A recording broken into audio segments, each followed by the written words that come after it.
ammato baatan jiru maqaa Gooftaa Yesuus Kiristoosiin nan dubbisa. Inni garuu balleessaa keenyaaf waraaname. Sababii yakka keenyaafis reebame. Hin cabe. Nuyi nagaa akka argannuuf inni ni adabame. Madaa isaatiin fayyinaan of arganne. Nuyi hundumti keenya akka olotaa karaa irraa bannee turre. Adduma addaan karaa gorre. Waaqayyo garuu yakka keenya hundumaa keenya isarra kaa'e. Isa hin cuqqursan, hin hiphisan. Inni garuu waan tokkoyyuu hin dubbanne. Akkuma ilmoo hoolotaa ishee qalmaaf geeffamutti ni oofame.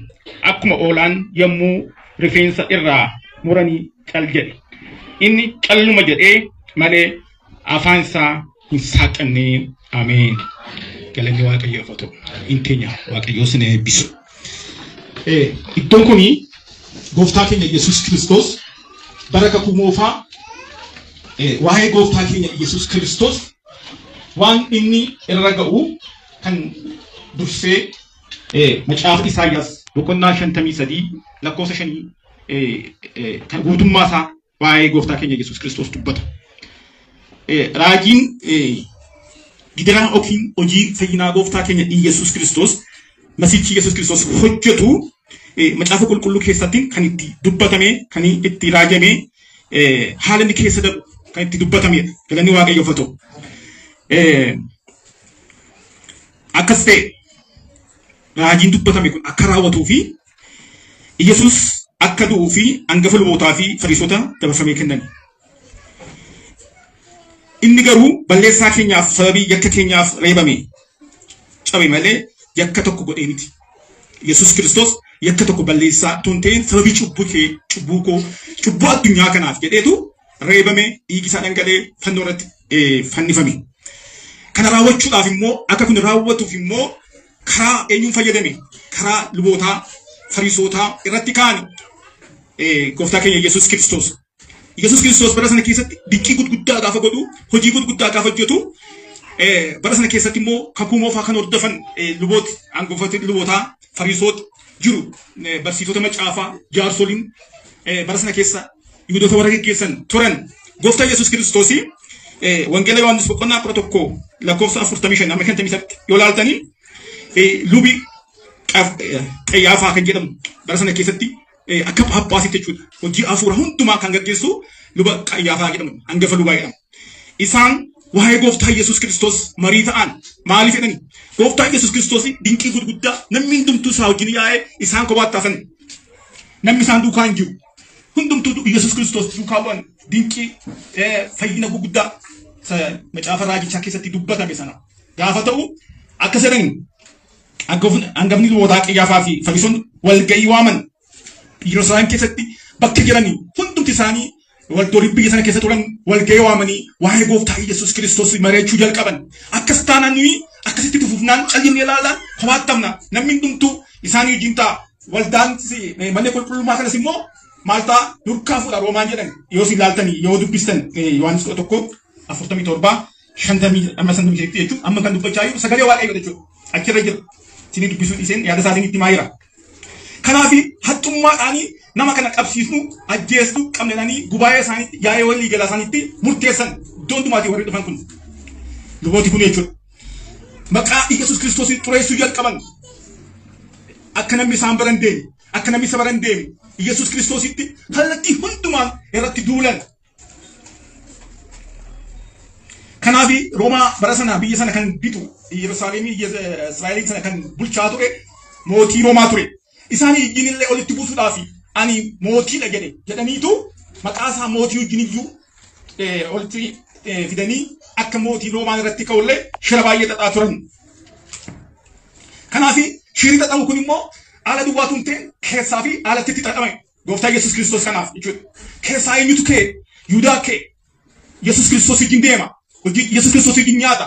Yesuus Kiristoos waan hundumaa iccitii isaanii kan beeku Yihudaan Asquraati Yihudaa kan jedhamu ergamoota 12 keessaa tokko kan ta'e isaan keessaa qabu alaamoo ofii irratti ka'an isaan ijjini waliigaltee uume dhoksaadhaan qabsiisuudhaaf Yesuus Kiristoos dabarsee kennuudhaaf kanarratti kan tikkaan jechuudha.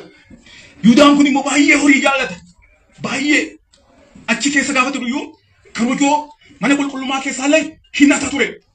Gaafa hojii tokko hojjetamuyyuu hin morma ture bakka waan birrii gaafa ba'u maaliif jedhee gaafa Yesuus Kiristoos Magdalaa Maariyaamiin oolmaa baay'ee gooftaan seexana torbarraa baasee fayyise guyyaa tokko shittoo gadi jabeessa naardoosiin bittee bara sanatti baay'ee gadi jabeessa jechuudha. Maal goote dubartiin kun miilla isaa fixxee miiccite.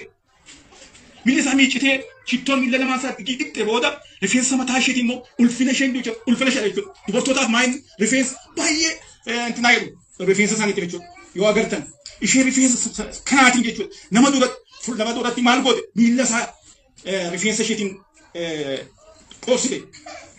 Gaafa kan argu maal jedhe Yudaan kan hundumaa gurgurree gara 300 baasaa diinaar 300 baasaa Yeesoo gargaarre maal taa'e garuu inni hattuudha. Waaqayyoof mana waaqayyoof yaadeetu hin ta'in biriin suni harka isaa keessa qaba qarshii qaba waan ta'eef isa bira galu barbaadeetu yaada kana laata jechuudha.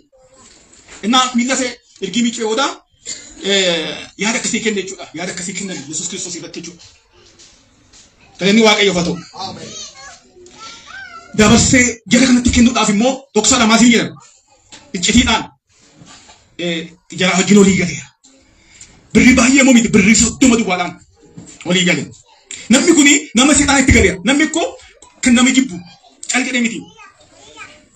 Keessa isaa afurii hamaa jiraate si jibba. Namni jechuudha. Garuu namni hundumtuu gaariidha. Yoo ilaaltan gaarii taatee tokko al tokko wanti nama mudhate asuma naannoo kana jira al tokko namni tokko itti jira. Guyyaa tokko nagaa gaafate. Guyyaa tokko ni cufa. Bakka kaleessa nagaa gaafate reedhaan immoo arra nagaa gaafachuuf gaafa jedhu immoo cufee danna darba. Na qoree namichi kun akkan immoo caalin jedhee immoo bakka innis kiristaanaanis kiristaana maal hin godhame naan jedhee bakka akkan inni dhufeetti deebisa. Bakka amma darba gaafa jedhu immoo sagalee waamee nagaa gaafate. Inna namichi kun qoree maa inni jedha bakka nama waa'ee namicha kanaa jechuudha. Akkan seexana hin jenne macaafa qulqulluu qabatee suufii uffatee ganama hin deema waldaa. Karaatti mergaa. Guyyaa tokko sagantaa gubaa'ee tokko irratti gaafa argu dubartii tokkotu irraa hiisisa seexan. Akka seexana keessa taa'ee na qoran jedha.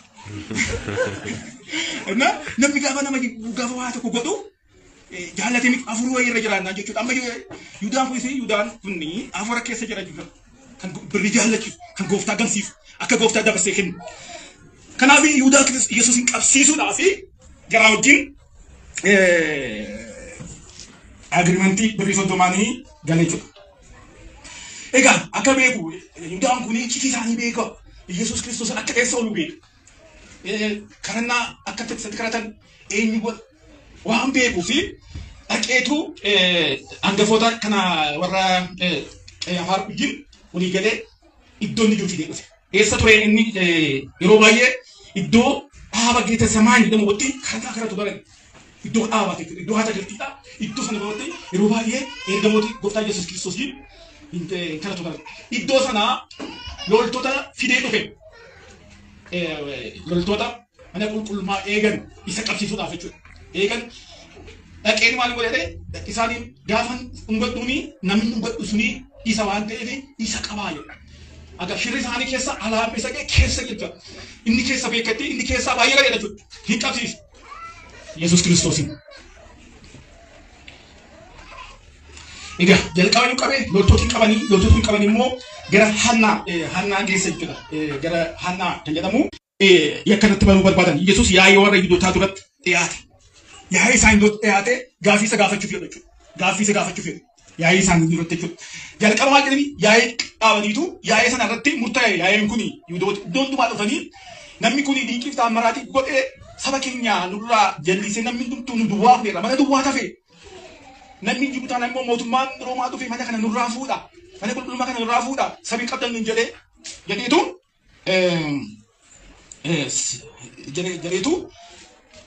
namni kun akka ajjeefamu murteessanii amma ka yaa'ii kana yaa'ii Yihuudootaa biratti qabamee dhufe. Kadhanni Waaqayyoof haa ta'u. Maarqos 14 lakkoofsa 53 amma 63 agartoomman seenaa dubbachaa jiru. Hangafa lubootaa geggeessuun luboon warra hangafooti hundinuu maanguddoon barsiisonni hundumaa achitti gaanu. luboonni warri hangafoonni guutummaa yaa'ii warra Yihuudootaa Yesuusin ajjeesuudhaaf namoota isa irratti dhugaa ba'anii hin barbaadan namoota sobaan dhugaa isa irratti ba'anii hin barbaadu turan. Innaa himata irratti banuuf jedhan himata irratti banuuf jedhan himata ka'anii qabxii sadii ka'anii warri yaa'ii Yihuudootaa kun. Tokkoffaa mana qulqullummaa harka isaatiin hojjetame kana jigsee guyyaa sadii keessatti kan biraan harkaan inni hojjetaa hojjetamee nan dhaaba jedhee jedhan guyyaa sadii keessatti diigee harkaan inni hojjetaa inni harkaan hin jedhe harkaan itti dabale jechuudha. Yaaduma isaanii ani masiidha jedhe ani ilma waaqayyo jedhe ani mootiidha jedhanii yaa'ii walii galaa isaanii irratti dhiyeessan firdiidhaaf jechuudhaaf. Kanaafi jarri kun hundumtuu warra san jaallanne jechuudha. Na maalitti murteessan du'atti murteessan jarri warri waan ragaatti ba'anii ragaadhaaf fidanii macaafa boqote ragaatti fidanii hundumtuyyuu maal ta'a warra buta ture. Maaliif soba waan ta'eef ragaan isaanii tokko ta'uu dideef isaan waan ta'eef du'atti murteessanii du'a immoo raawwachuu waan hin dandeenyeef isaanii gara Phiilaaxoositti dabarsan. Maaliif bara sana keessatti isaan bulchaa kan ture Roomaa waan tureef du'atti murteessineerra. Du'a immoo nuyi raawwachuu hin dandeenyu. Raawwachuu kan danda'u mootummaa Roomaati. Kanaaf wanti kun gara Phiilaaxoositti adarbu jedhanii ofirraa du'atti murteessanii nuuf murteessaa kana murteessineerra akka Yihudaatti isinii kana immoo nu raawwadhaa jedhanii warra Phiilaaxoos warra Roomaatti dabarsan. Ajjeefamuu akka isaaf ta'u hin muran jedha. Lakkoofsa 65 jarri tokko isatti fufanii ija isaa hidhanii rukutan. Innaa gaafa kan hundumaa ragaatti ba'anii waan tokko hin dubbanne isaan yommuu isaan gadi bootti maaliif hin dubbanne sila maal isinii dubbiseen ture. Hin cunqursan hin dhiphisan inni garuu waan tokkoyyuu hin dubbanne inni maal godhe waan tokkoyyuu hin dubbanne dhaame. Mee dubbadhaa waan tokkoyyuu hin dubbanne dha. Kuni raajiidhaan dubbatameera. Raajii Isaayyaas keessatti dubbatame. Bara raajichi raawwatu waan baay'ee ragaa sobaa gaafatti fidanii waan tokko hin dubbanne. Eeyyama Roomaa malee immoo du'a raawwachuu waan hin dandeenyeef kan nama kan argatanii Yohaannis 8:31 argattu. Adabbii du'aa raawwachuudhaaf aangoo isaanii waan hin qabneef gara Phiilaaxoos bulchaa Roomaatti geessan jedha. Egaa amma immoo dhajja lammaffaa tokkoffaa inni warra dhagee ture isaanirraa gara Roomaatti geeffamee jechuudha. Yohaannis 8 wangeela Yohaannis 8 28 amma 38 argattu. Aangoo Roomaa jalatti bulu waan ta'eef achittis immoo kissii kan biraatti banu. Iyesuus jalqaba yaa'ii Yihuudootaa irratti duratti murtii argatee ture. Yihuudoonni immoo bulchaa kana waan raawwachuu hin dandeenyeef gara keessatti gara Phiilaaxoos geessan. Achitti immoo himata kan biraatti banan Luqaas 23 yoo ilaaltanii achitti immoo hin jijjiiran soba waan ta'eef asitti waan kan biraa dhiqatan isaan ilaallata waan ta'eef ani masiidha jedhee ani mootiidha jedhee asitti immoo maal jedhan isaan tokkoffaa Kiristoos mootii ofiin jedhe. Lammaffaa immoo mootii Roomaa gibira baasuu hin ta'u jedhee ittise. Inni akkasiin jedhe. Kan Qeesaariif kan Waaqayyoof kennaa. Akka gibira kafalan illee iddoon itti morme tokko iyyuu hin jiru. Garuu isaan kissii sobaa kissii afaan gooftaa keessaa hin baane. Gibira akka hin sabasamne maal gochuu barbaadan shira xaxaayyoo waan ta'eef mootummaa Roomaa wajjin irratti buusuu barbaadu waan ta'eef kissii sobaa iddoo kanatti immoo Phiilaaxoos biratti immoo kissii sobaa kan biraa irratti banan. Namni kun saba keenya irratti rakkisuu isa qoree biraa hin geenye jedhan. Namni kun jeequmsa uume jedhan. Kan afuraffaa immoo barsiisa isaatiin Yihudaa hundumaaf amma Galiilaa jalqabee amma asitti iyyuu saba hundumaa irraasee rakkisee jedha. Wangeela Luqaas 23 irratti jechuudha. Amma kan hundumuu kana macaafa qulqulluu keessaa. Kanaaf dhadhaja lammaffaa dhaabbate kissii jijjiiran jechuudha. Maaliif achi gaafa dhaabbatu yoo akkasiin jedhe ammasiidha jedhe isaan fayyadu. Ammasiitti dhiises Roomaanii isaanii galchu waan ta'eef isaanii dhiqu waan ta'eef isaan wajjin waan tokko isaan wajjin walitti fidu waan isaan wajjin walitti buusu kissii kan biraa jijjiiranii Pilaaxoos biratti dhaabanii jechuudha. Achi Pilaaxoos Yesuutti geessan. Pilaaxoos Yesuusin dhuunfaatti gaaffii dhiyeesse gaaffii kophaatti waamee gooftaa keenya Yesuus Kiristoos nu waamee. Inni waan kan biraan gaafanne waan mata laallatu isaa wajjin walitti buusuu fi isa keessa kaasan dhugumaati mootiidha jettee taa'ii jedhanii gaafatanii Yesuus Kiristoosin. Ati dhuguma mootiidha jettee taa'ii jedhee gaafate. Inni oomashidha jedhee isa galchu. Ani mucaa waaqayyoo jedhee isaanii galchu.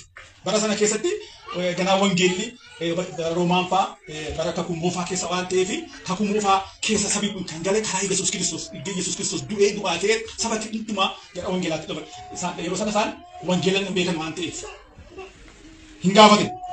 Yohaannis 8 lakkoofsa 13 amma 33 argatu sana. Yesuus kennaan Yesuus immoo mataa duree kanaaf isin jedhin mootummaa keessaniif beekamtii nan kennaa nan jedhe. Mootii amma inni ani kan kootii ittiin jedhe. Na ifa godhee fi Pilaaxoosiidhaaf.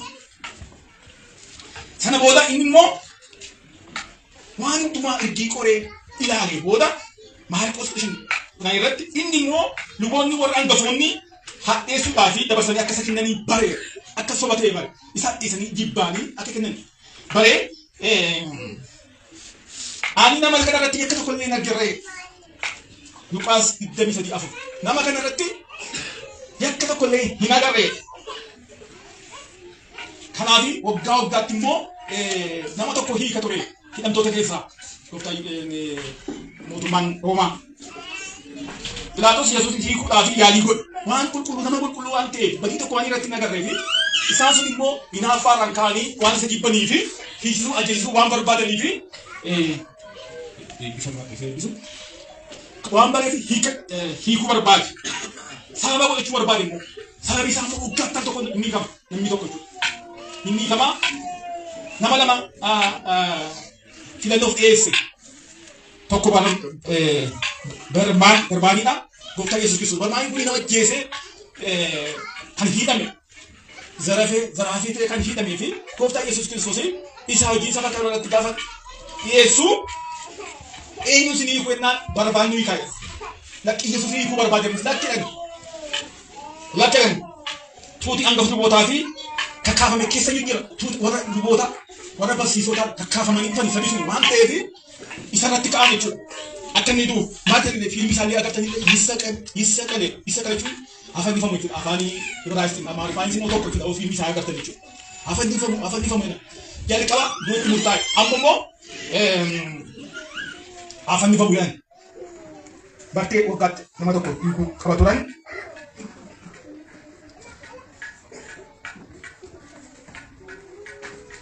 Egaa amma isa hiikuu barbaannaan namooti kun gara isaa dhufan gara Pilaaxoos. Pilaaxoos jechuun Qeesaaridha waan naan gaggeessaa jechuudha. Mootiin eenyudha? Qeesaaridha. Kan Roomaa jechuudha. Pilaaxoos immoo bulchaa isaa gadi jirudha. Namni kun mootiidha gaafa jedhu eenyu mootiidha gaafa jedhu Qeesaar iddoo Qeesaarii barbaade inni immoo jala waan ta'eef akka jedhan. Warri Yihuudootii Pilaaxoos akkas jedhanii sodaachisanii. Pilaaxoos mataa isaa sodaachisanii warra kuni warra ishee xaxuudhaaf beekaman. Namichi kun yoo gadhiifte jedhan ati michuu Qeesaar miti jedhan. Michuu Qeesaar miti. Qeesaar eenyudha? Mootiidha miti. Mee mootii jedhame. Dhugaa jirtu? Mootii ittiin walitti buusuu barbaadanii.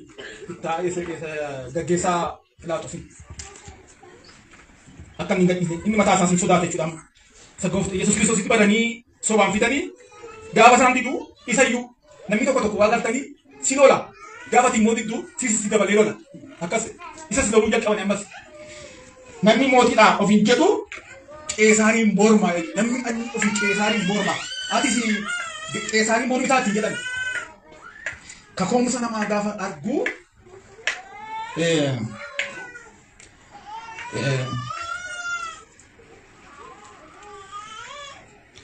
gaafa argu waan isaanii itti faradan du'a itti faradan sana afaan ifamu seetan mirkaneesseef.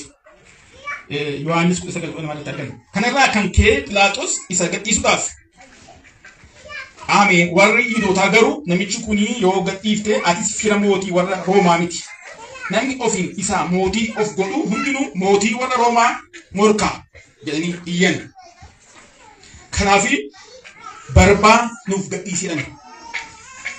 Maatiyos 27 lakkoofsa 20 hamma 29 luboonni warri hangafoonni maanguddoonni garuu Barbaa akka gadhiisaniif Yesuusin immoo balleessi jedhan. Phexros akka kadhatan Pilaaxoosin akka kadhatanii fi namoota tole jechisan. Bulchaa biyyaa isa ilmaan keessan eenyu akka gad siniif dhiisu barbaadu jedhee gaafate. Isaan immoo Barbaa gadhiisi jedhan. Pilaaxoos immoo egaa Yesuus Kiristoos jedhamu immoo maal goonu? Yesuus Kiristoos immoo maal goonu? Jedhanii gaafatanii. Yommus hundumti isaanii hafaniifamuu jedhan afaan tokkoon. Inni immoo maal balleessee maal godhe akka ilaaletti jedhee gaafate. Garuu ittuma caalchisanii hafaniifamuu jedhan. Tuuti kun luboota hangafootaa kan kakaafame Yesuus Kiristoosin akka fannifamuu murtaa'e jechuudha. Kanaafi murteen kun immoo akka raawwatuu fi ammoo gara saboota garuu yeroo itti murtaa'u Yihuudaan achi ture. Yihuudaan kana gaafa dhaga'u hin gaabbe. Gooftaan Yesuus Kiristoos akkas ta'a fannisu najjeesu yaani itti fakkaata. Hin gaabbe Yihuudaan inni birrii soddomaan gooftaan Yesuus Kiristoos du'ii gaafa godhu. Birrii soddomaan. Si'uma sana birrii soddoma sana fuudheetu gara mana qulqullummaatti fuudhee darbate. Maatiyos 21 lakkoofsa irratti argatu. Yihuudaan kan irratti meeticha mana qulqullummaa keessatti darbatee gatee achi adeeme. Gaafa kanumatu meetii soddoma sana fuudhee darbatee isaan immoo meetii soddoma kanaa maalitti goonu? Kun jallinaan waan argamee fi birrii jallinaan argamee mana Waaqayyoo keessatti dabalamuu hin qabu jedhaniitu maal godhanii iddoo awwaalaatti bitan jechuudha. Birrii kanaa lafa akaal deemaa lafa dhiigaa nama suphuuraa lafa kana bitanii achi gara egaa namni kun birricha si nyaanne dhummi isaa maal ta'e du'a ta'e. Murtoo xumuraa Pilaaxoos ilaalla. Pilaaxoos bulchaa Roomaa Yesuus yakka tokkollee hin argan ta'ee kanaafi harka isaa dhiqate kana keessaan qaban nama qulqulluu dabarsee hin kennu jedhee yakka bishaan naa fidaa jedhee sana duratti harka isaa dhiqate kana keessaa hin qabu. Amma danda'u yaadee ture. Achuma gara Heroodesitti deebisan. Heroodesitti deebisan. Heroodis immoo Yihudaa bulche ture. Heroodis kuni bulchaadha. Kanaaf horaatuun ta'een akkuma bulchaa. Eessaaf immoo isaan immoo bulchaadha. Kanaaf horaati akka Phaaphaasii jechuudha. Kana isintuu bakka isinii fayyadameera raawwadhaa jedhamee gara Heroodisitti deebi'e. Heroodis macaafa qulqulluu keessatti baay'ee jira. Gaafa gooftaa Yesuus Kiristoos dhalate kan ture bulchaan suni ijoollee waggaa lama gadi kan akka ajjeefamu kan godhe sun inni Yohaannis akka ajjeefamu godhe Heroodis suni isa miti inni kun. Inni kun immoo waggaa 30 booda Heroodis mucaa masaati. Mucaa Heroodis ta'e Heroodis kan biraadha jechuudha. Bara inni fannifamus kan bulchaa ture Heroodisidha jechuudha. Kanaaf gargar jechuudha. Heroodis jechuun Heroodis baay'ee jira. Heroodis inni kun Heroodis Antiiphaa jedhama. Heroodis Agriippaas jedhamu kan jedhamu jiru. Heroodis Agriippaan jedhamu immoo Yaaqoob ergamaa kan ajjeesisee Phexrosin kan dhiisise jechuudha. Kanaaf gargari Heroodis gaafa jedhamu. Innaa raawwachuudhaaf inni immoo waa'ee gooftaa Yesuus Kiristoos baay'ee dhageera Heroodis. Dinqii godha maal godha jedhamu waan dhagee fi Yesuus Kiristoos amma achii dhufee akka isaa keessa gale akka kun akka du'atti raawwatuuf akka ajjeesuuf. Innis immoo isaan waan ta'eef gareema isaanii waan ta'eef gareema qeesota luboota bara sanaa waan ta'eef Israa'eloota waan ta'eef innis mormii koo tokko godhan maaliif hin jenne isaanitti dabarsee of qulqulleessee jechuudha.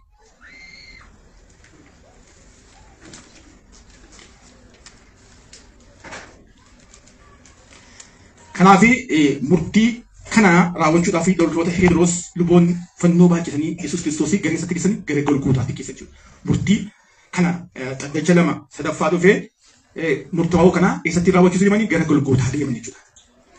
Golgootaa maaliif masqala guddaa baachisanii itti tufaa, arrabsaa, garafaa, waraanaa jajjabaa ittiin jedhaa jechuudha.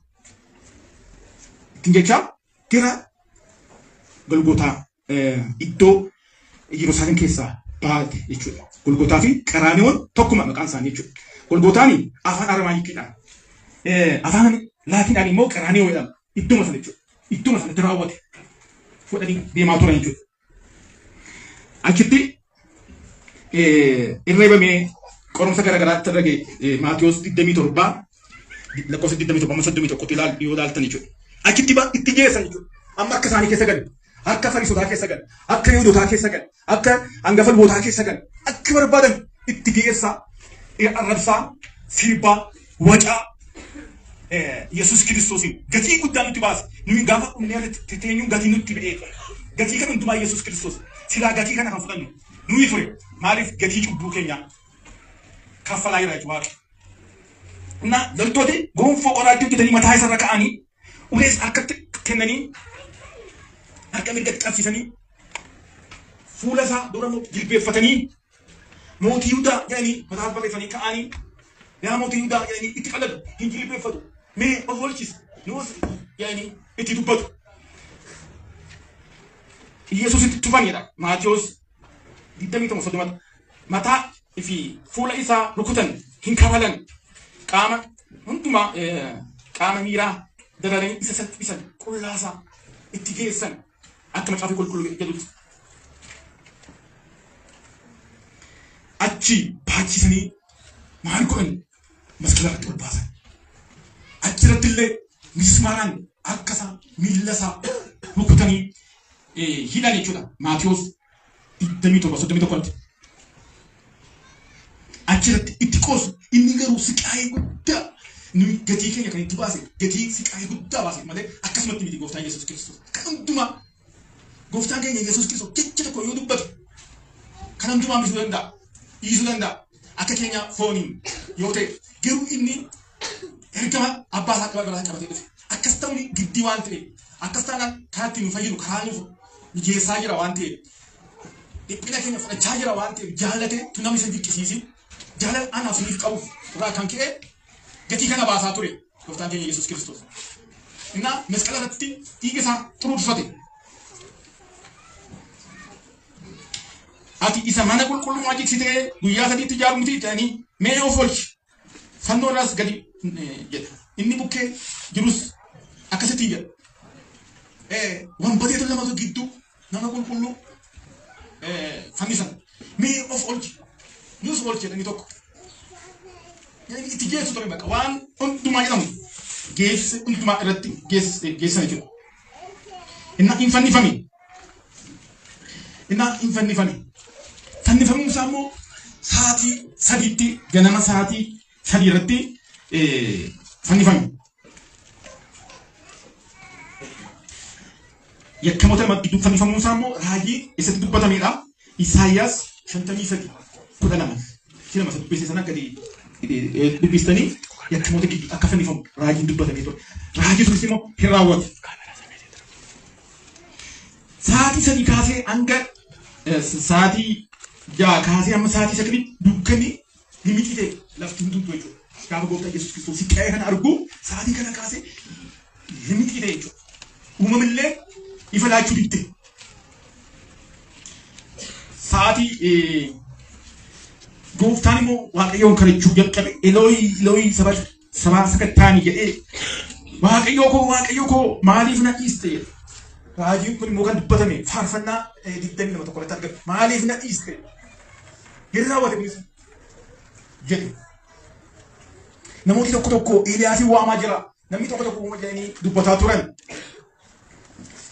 Innaa Yesuus Kiristoos siqaa'ee guddaa kaffale. Nuyi gatii bu'aa gooftaa keenya Yesuus Kiristoos.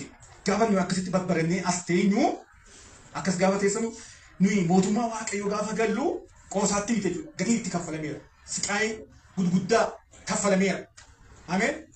Mee gatii naa kaffalameera. Gatii naa kaffalameera. Mee isa subukee yeroo gatii sii kaffalameera. Gatii sii kaffalameera. Malee waan gatii ittiin kaffalle yeroo baay'ee namooti maal godhu seetanii akka salphaatti ilaalu. Akka salphaatti ilaalina. Fayyina keessan akka salphaatti ilaalina. Gatii guddaa itti kaffalame. Lubbuutti itti ba'e, itti garafame.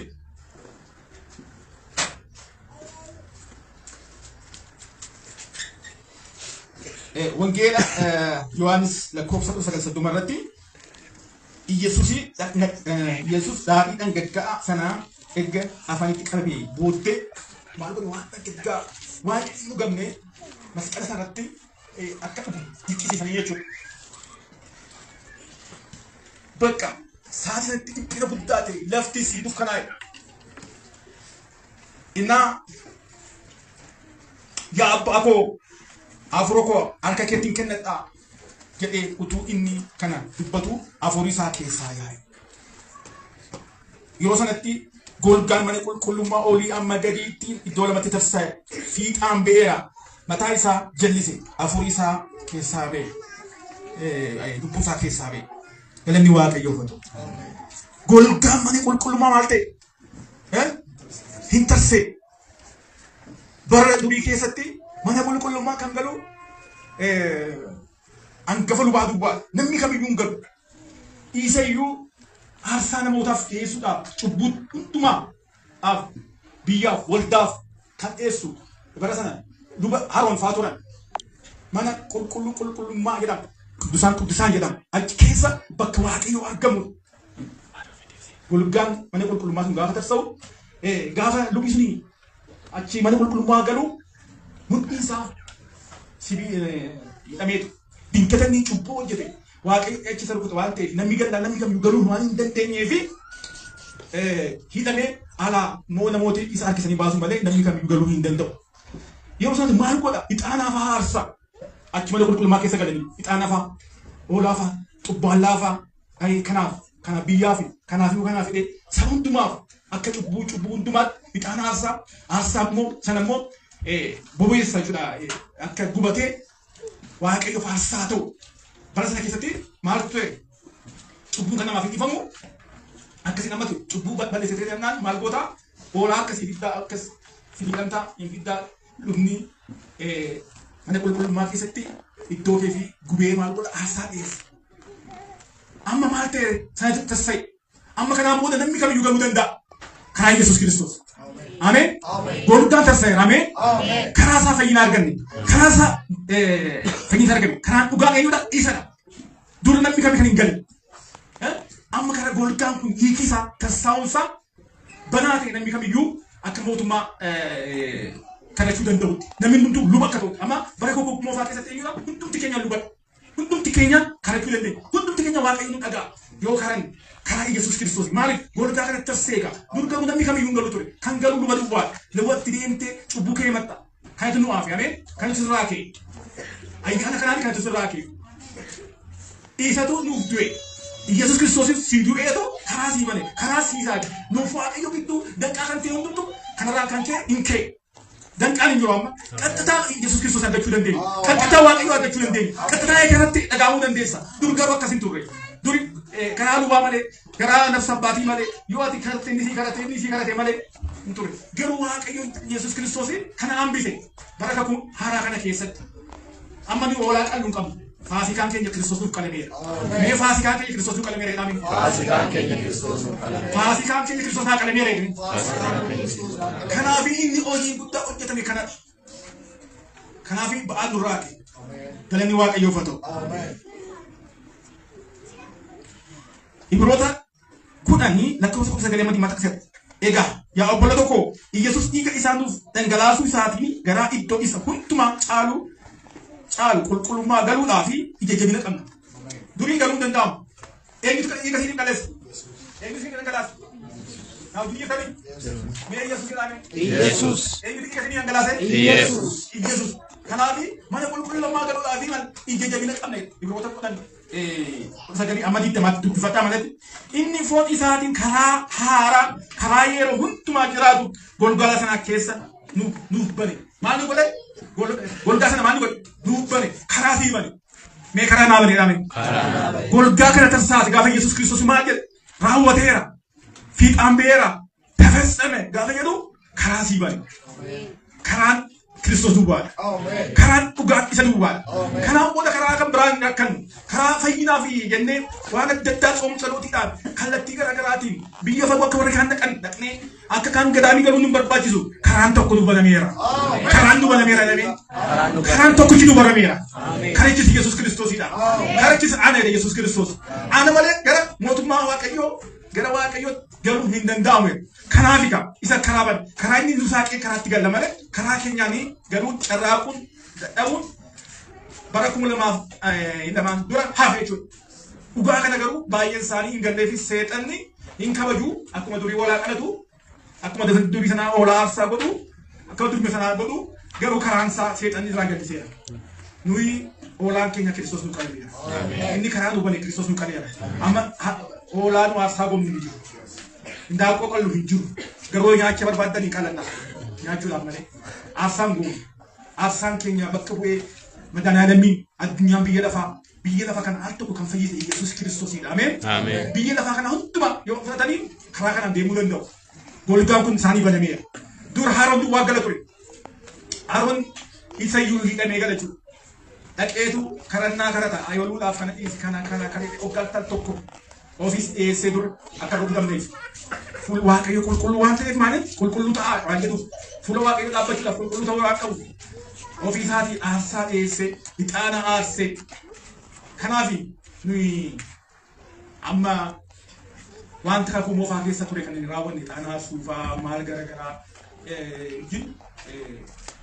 kan hordofne kanaaf Yesuus Kiristoos duwwaa Yesuus Kiristoos duwwaa ilaame Yesuus Kiristoos fayyisaan keenya isa duwwaadha.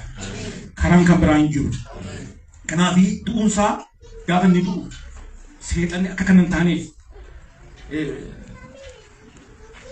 Phexros fa'aa dhiisi lolanii namoota akka Yesuus Kiristoos hin duune seexanni illee nama keessaa itti dubbate of oolchisi namas oolchiti jedhee yoo silaanni oolchi of oolchi sanaa hojiin kan hundumtu maal jedhataa zeeroo jedhata dadhabbiisaa kun zeeroo jedhata yoo hunda isaa agarsiise kanaaf hunda tuu qabu cal jedhee dubbachuu dhiisee cal jedheetu kan akka macaafii raajii Isaayyaas dubbate sana inni hin cunqursan hin dhiphisan inni garuu waan tokkoyyuu hin dubban akkuma ilma hoolaa ishee qalmaaf teeffamtutti hin oofame akkuma oolaan yommuu rifeensa irraa muranii cal jedhee malee afaan saaqanne kanatu raawwate maaliif namni mul'ata qabu cal jedhe waan beekaa kaayyoosaa yoo inni dubbate yoo inni lolee kaayyoon kun hojiinsaa kun fayyadaa waan ta'eef nafa waan ta'eef yoo inni giddi maaltu qabanni dhiiga dhangala'uu barbaada fayyuudhaaf maaltu barbaada dhiiga barbaachisa dhiiga Yesuus Kiristoos qulqulluu nama qulqulluu tokko barbaachisa qulqulluun immoo biyya lafaa kana keessa hin jiru namni yoo barbaadame jechuudha qulqulluun kan jiru Yesuus Kiristoosii aasaan dhiyeessuu barbaadame aasichi immoo kan barbaadu kan namni qulqulluu ture macaafi qulqulluu keessaa hundumtuu yakkeera alfin waaqayyo irratti jedhu namni kamiyyuu nama miti macaafiyyuu ragaa nutti ba'a cubbamaadhaan isin qulqulluu taanee fuula waaqayyoo dhaabbachuu hin dandeenyu kanaaf aarsaa kana barbaachisa aarsaa kun immoo hin argamne kanaaf Yesuus Kiristoosii mataasaa nama ta'e kan nama kan biraan danda'amu kan foon danda'amu kan keen danda'amu maaliif qulqulluudha cubbamaadha kan namni kamiyyuu hin argamu ture waan hin argamnee fi samii irraa gadi bu'uu giddiitti ta'e kanaaf gadi bu'e gaddiitti ta'eetu nuuf siniif aarsaa ta'e kiwwara jedhame karaa nuuf ta'e kanaaf Yesuus jedhe yeroo hundumaa kanaaf yeroo hundumaa yeroo faarfatu Yesuus jedhe yeroo dubbatu Yesuus jedhe waan kun hundumaa Yesuus kan godhu kanumaa galanni Waaqayyoof haa ta'u. Ameen.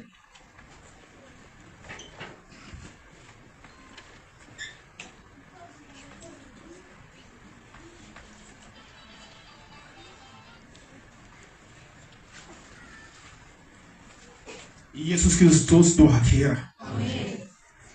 ኢየሱስ ክርስቶስ እንዱኤ ጀነን እዱ ዱዓ ኮባቴሞ በቃ አኩማ ዲስታይት ኢየሱስ ክርስቶስ ዱዓ ኬራ አሜን ወጂሳ ከጥሙሩ ዱዓ ቃ ገረዋ ቀጥል ፍረተም አሜን አባ ሰብረት እንደቢያ አሜን ከናቢ ኢየሱስ ክርስቶስ ዱዓ ኬራ ዱዓ ከው ኢየሱስ ክርስቶስ አጥና ቡቁራ አመንቲ ክርስቲያናት ቡቁራ አመንቲ ክርስቲያናት ዱዓ ከው ሳት ይችላል ቆሮንቶስ ሰተቆፋ በቆና ቆሽ ብራፍሪ ለፍረት አድርገ ቡቁራ ከኘቹ ኢኒ ዱዓን ካይታነ አከማምሳ አከይ ባከብያ ነማ ከናቢ ኢኒ ነማ ከንበራራ ተቆለ ዱዓ ከው ሳት ዱዓ ሳሚቲ ኑ ሲዱና ነሚ ዱዓ ፉድ ከሳዶ ባደከም ቆለ ዱዓ ከኤ akkasela fanno sana irratti Kristos jedha Qolaasaayis tokko shan qolifanii fanno sana irratti Kristos warra qilleensa irra gooftummaa qaban hundumaa humna qabeessa akka duwwaa hambise bakkatti sanatti mul'isuudhaan isaan salphise amma maal godhe warra humna qaban samii kana warra baliileen hundumaa duusaatii isaan salphise amma maqaa Yesuus Kristos barii godhe maal ta'e iyyee baaseetan Karena kan isan servis, anggo sanir kaftat, mungkin sanir kaftat, pergiwal itu.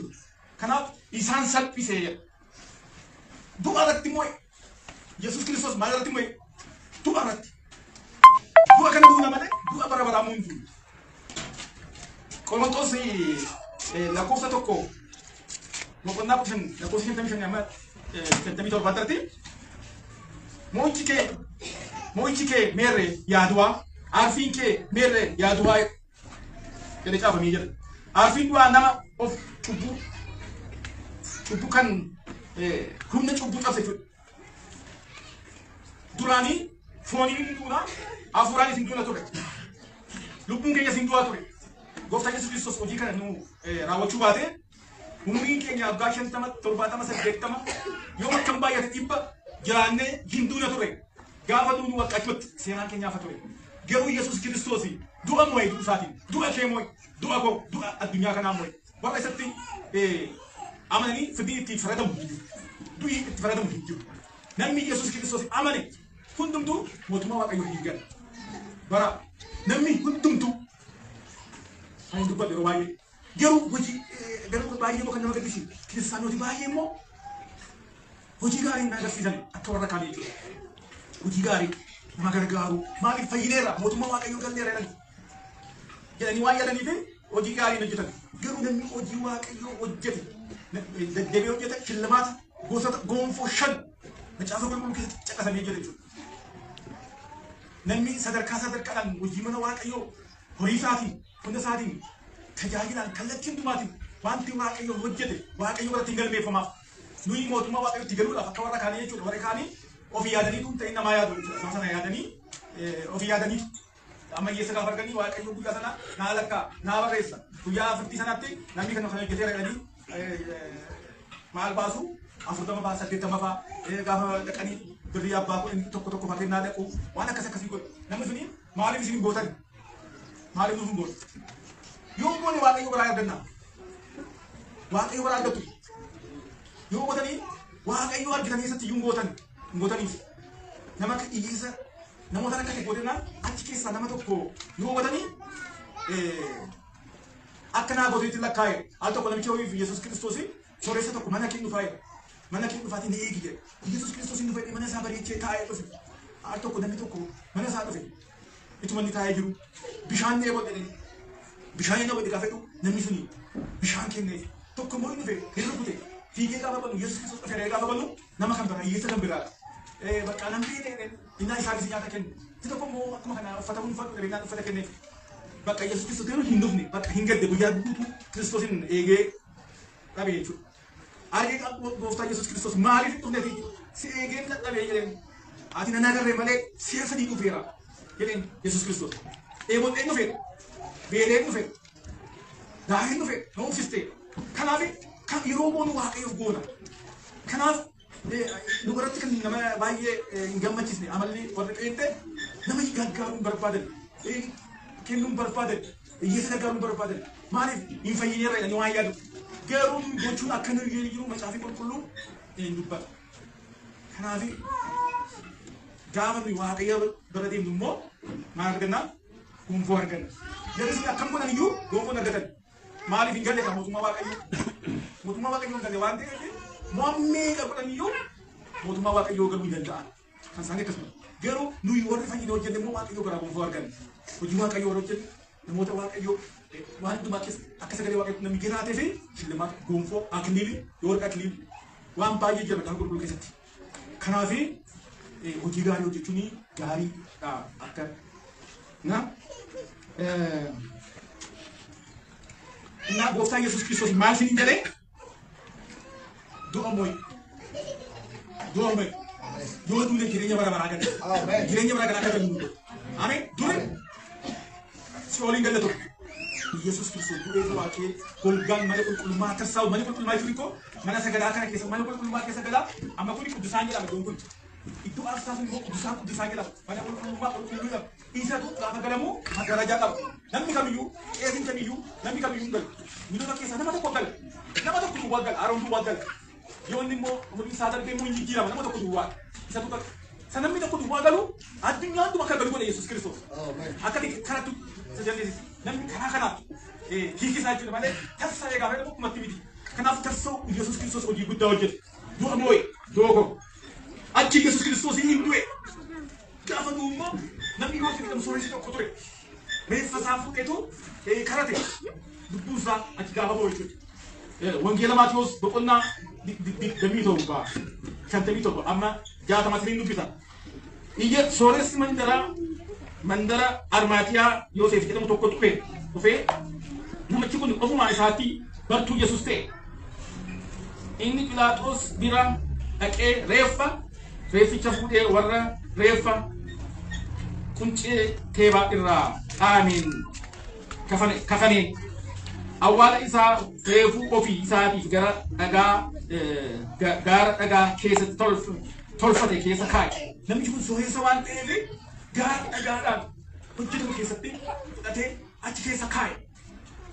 Yeroo kana immoo Yihuudoonni sun immoo akka inni hin kaanee fi dhagaa guddaa akka hin kaane kan godhu akka dingatallee kaasee yoo beelanii ka'anii isa duwwaatu nuti ta'e immoo wattaadara loltuu achi kaanii egaa namni baay'ee godhameef sun immoo dubartooti immoo isa kan goonaa jedhanii gooftaa Yesuus Kiristoos gooftuu dibuudhaaf sadii ta'anii Maariyaam ishee Magdalaa, Maariyaam haati Yaaqoob, Salomee dhaqa ta'anii Yesuus miila gooftuu dibuudhaaf gara sana dhaqan. Utuma deemaa jedhanu akkam goonaa dhagicha baay'ee guddaadha akkam goonaa inni nu kaasa hunda qabnu noo dubartiidha jedhanii ituma haasa'a sodaataa jechuudha yeroo itti sodaatan sa'aatiin sun maaliif dur kan abdatan waan baay'ee yeroo isaan eebatan kan bobaasa nama kuma meeqa kan nyaachise mannaa samiirraa kan roobsu amma kophaa jiru amma gaggeessaan isaanii waannaan isaanii hin jiru yeroo kana bakka kophaa itti dhaga'ame sodaatitti dhaga'ame bakka hambakta naman hin faca'ani magaalaa keessatti gooftaa Yesuus Kiristoos bunaan isaan dubartooti kun garuu jirnoota dhiirri hin dhokote jirri kun lamaan garuu sadeen kun garuu ituma haasa'anii deeman eenyutu dhagicha balbala awwaalichaa nu gangalchaa waliin jechaa turan baay'eetuun turin immoo akkas ta'e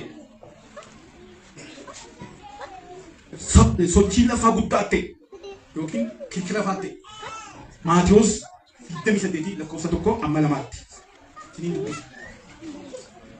kunoo ergamaan goofticha waaqa irraa gadi bu'ee dhufee dhagaa balbala awwaalichaa irraa gangalche waan irra ta'eef sochii lafaa guddaa hin ta'e bifni isaa akka bakakkaa uffanni isaa akka cabbii addii ture warri eegdonni awwaalichaa sodaachuudhaan irraa kan ka'ee roomanii akka nama du'e ta'anii ameen waaqayyo gaafa dhufu ergamaan waaqayyo gaafa akka sodaachisa dhufe dubartooti sun ikkoo hin geenye gaafa isaan dhufan garuu banamee isaan eega ameen إنك يا دكتور قافت برجيسو سيبنا مامين بنا ميزة كامين نينا بنا ما نامين إنك يا دكتور إنك تقاسي تلفات أكمين قدرت آمين بتو أتين بيكيني إرجما واقعيو كنا ما كنا سبا جنگش وكبا تودندا يا دودن توندا كرورا كاب تودندا وانت ستلفات ما أنتم نكريتو إنيو نغرغا إنيو نغرغا كنجت يا دكتور كما كي كان بقوم تأكد ورطة كنا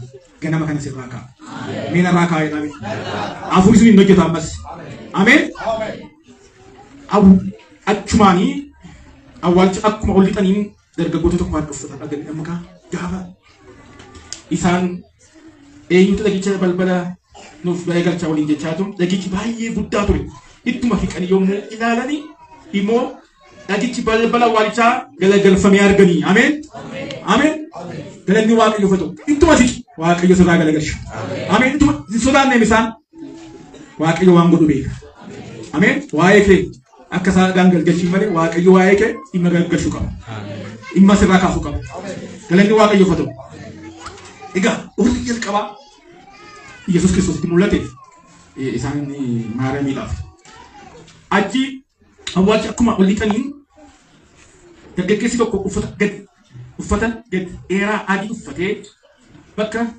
bakka gara mirgaatiin taa'ee argan isaanis yommuu na'anii dinqifatan inni immoo akkasidha ergamichi sila dhagaa kana gangalche amma immoo keessa dhaabbatee maal jedheni maal barbaaddu isaan immoo gooftaa Yesuus Kiristoos akka barbaadan itti himnaan innoo keeraa asii jiru itti jedhu Amén. Men no quiera si yo amén. No quiera. Y Jesús quiera amén. Men Jesús quiera amén. Y Jesús awale di quiera. Y Jesús dua mo quiera. Amén. Y Jesús dua mo quiera. Man salpa mi Jesús dua mo quiera. Kala ni waqe yo fil. Inno quiera. Asinju akana makan berami ke polisi politika berami ti. Inni quiera ile. Akati galilat argina gitu. Itinje. Achuman kan kera kan kane udute udu garaga te inni sandura galila dake akkuma isan ittime akitti isa arganiyata enyu achimo Petros fi Yohannis lamatatti mul'ate Yohannis boqonna wangela Yohannis boqonna lidda malakofsa sadi amasati malagalati dubbisa ega Petros yimisa gatanitu oduu dhagee hin fiiga nama mataan fiiga sana laatu miti tokko Yohaanisi tokko Petrosi